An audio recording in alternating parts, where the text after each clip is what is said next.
Ethereum is once again having problems that by design could never occur in Cardano. This time, and I never thought I'd find myself saying this, people are claiming Ethereum is being attacked by EGLs. Ready? Let's go. There are times when I am so glad I jumped on the Cardano bullet train and not the Ethereum bus line. Now is one of those times. People over in Ethereum are legitimately mad right now because someone figured out a way to give the users a voice in the system. Here's what's going on over in Ethereum land right now, guys. This is not an attack. This is an attack.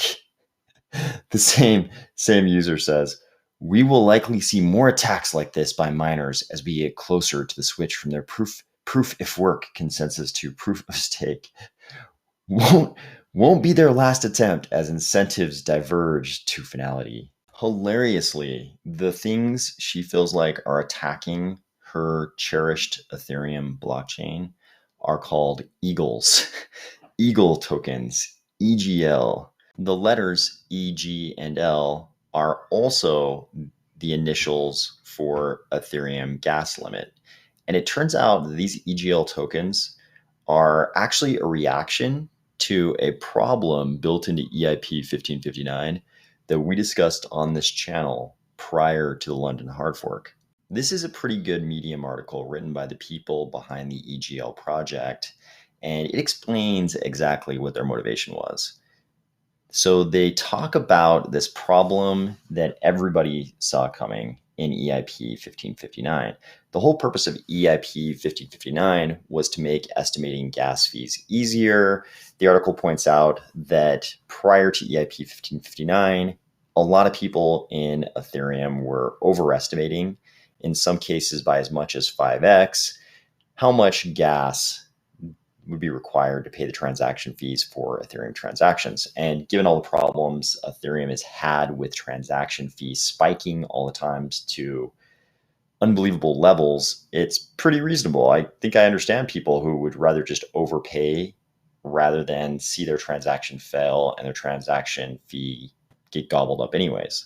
So what EIP 1559 did that we covered pretty heavily before the London hard fork. EIP 1559 created a base fee. It created this predictable base fee.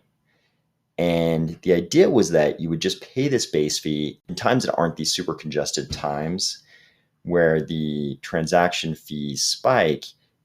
You would just be able to pay that base fee and your transaction would go through. In times of congestion, you would also have the option of paying a tip to the miners on top of the base fee.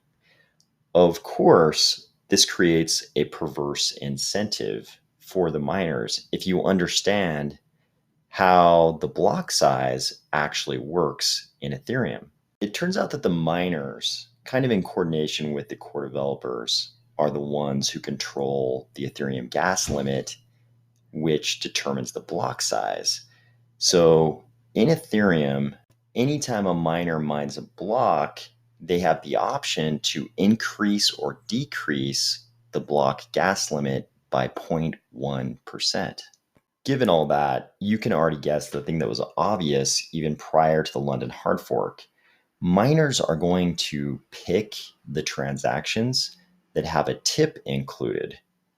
And if it was pretty obvious that if you, even before the hard fork, that if you were going to have a base fee and a tip, the tip would be where all the action happened. If the cost of transactions wasn't going to go down on the Ethereum network, all the movement would just go from the previous situation, which was essentially 100% this tip amount, to this new situation where you've got this base fee and then all the action is still up in the tip area, which is on top of the base fee. The problem with EIP 1559, of course, is that if the miners, you've got that situation with the tip. If the tips are only going to happen in times of congestion and the miners have this ability to decrease the gas limit, thus allowing fewer transactions in the block, Of course, they're going to do what creates more congestion so that they get more tips. They're going to decrease the Ethereum gas limit so that the blocks are smaller, so there's more congestion. But this is crypto, and we always take everything to the nth degree whenever possible. So enter the EGL token. The way the EGL token works is that anybody in Ethereum, or pretty much anybody, period, can buy these EGL tokens. The EGL tokens are your ticket to vote on how much the gas limit should be, in your opinion. Then any miner who mines a block and changes the gas limit in the direction of whatever the people voted for gets EGL tokens. So previously, it was just the miners, and theoretically, they were coordinating with the core devs, but the miners were the ones with all the control over the Ethereum gas limit. This token basically tokenizes, it basically monetizes that ability to change the size of the blocks on the part of the miners. They can basically sell that decision making to all of the owners of these new EGL tokens. Unsurprisingly, the first vote of these EGL token holders has already happened, and the voters voted to increase the size of the blocks of the Ethereum gas limit. The kind of surprising part is that 21% of the hash power of the miners is actually doing what the people voted. They've actually 21% of the miners have actually increased, or of the hash power anyways, have increased the block size in accord with the wishes of the EGL token voters and collected their EGL tokens. This is a pretty impressive feat. They've actually figured out how to hack on-chain governance into Ethereum, at least as to this one miner controlled parameter. Because decentralized governance is kind of a normal thing in Cardano, we already have it in Catalyst. From a Cardano perspective, this seems like a good development.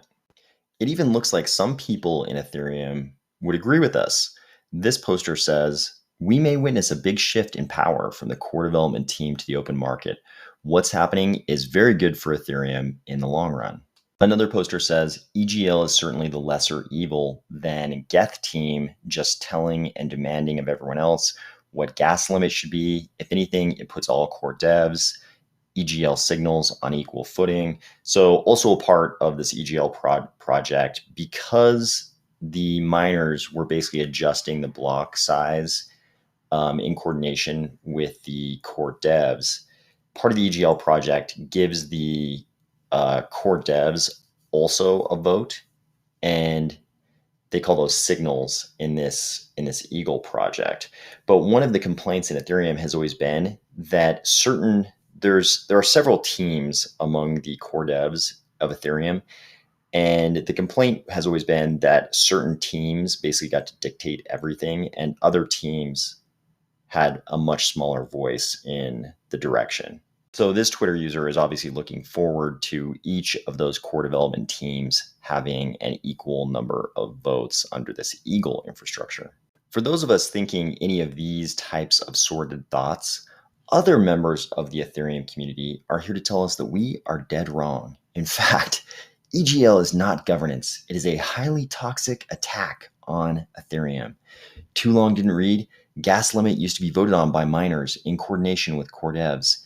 EGL bribes miners to tokenize and sell that control to the market instead. When I read this, first of all, very dramatic to call it a highly toxic attack. But more importantly, when I read this and it says it's a bribe to tokenize and sell control to the market, that all sounds good. Moving control of this parameter of their blockchain from the core developers and the miners into the hands of the everyday users of the blockchain, that just sounds like decentralized governance to me. But people are highly insulted that this is going on in Ethereum. Here's my favorite part. actively ignores due process. This could never pass EIP process. I am watching very closely who supports this and have already updated my I think he means priorities, my priorities accordingly. Some people actually have a pretty good sense of humor about all this. This guy says, I would like to pre-announce my new Ethereum project, the Ethereum EGL project. You can lock your Ether to gain EGLB tokens and vote on what you want EGL tokens to vote on. Token holders who vote on the requested vote will get rewarded with EGLB tokens. pretty funny. But it's kind of hilarious to watch people get so heated about what essentially is just on-chain governance. Of course, this is yet another one of those Ethereum problems that could never happen in Cardano. First of all, we don't object to on-chain governance. We're like constantly striving for it. And we also don't have any of these sort of privileged classes like miners in some proof of work projects like Bitcoin or Ethereum. I think I saw in all the communication today, I think I saw somebody say that 4 pools control something like 70% of the hash power on Ethereum. It would be nearly impossible for a normal person to go and vie against those pools to somehow become involved in mining on the Ethereum network. I mean, sure, you could go out and, buy a mining rig, but the amount of money required to deploy that much hash power on the network is far beyond the reach of a normal person. Cardano is very different. Pretty much anybody could go out and start a stake pool. There are instructions on the Cardano Foundation website that take you through step by step exactly how to do it. And anybody can do it. It's like very reasonable, and the cost is pretty low to start a stake pool. Like it's pretty much within reach of anybody to be a block validator on the Cardano network if you want to. I'm not saying you can necessarily attract delegation, but you could throw a stake pool up there and you could, be in this same class as all the other stake pools. That's not the case with miners who have to have pretty gigantic amounts of money invested in those levels of hash power. And even if things did go completely wrong, let's say we screw it all up and the stake pools in Cardano become completely centralized, and we have a similar situation, like 70% of the block validation is concentrated in four families of stake pools. Like I actually believe this would not happen because of the way Cardano is designed. But even if that did happen, we certainly would not give them a special privileged position where they're the only ones who get to vote on important parameters like block size. That's not something we would ever think to do in Cardano.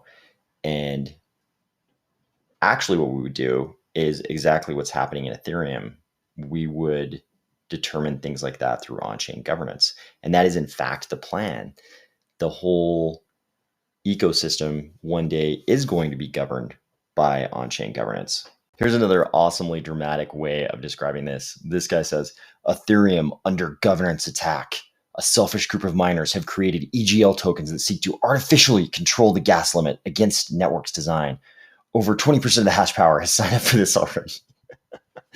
This selfish group of miners has attacked the network by putting important decisions in the hands of the people.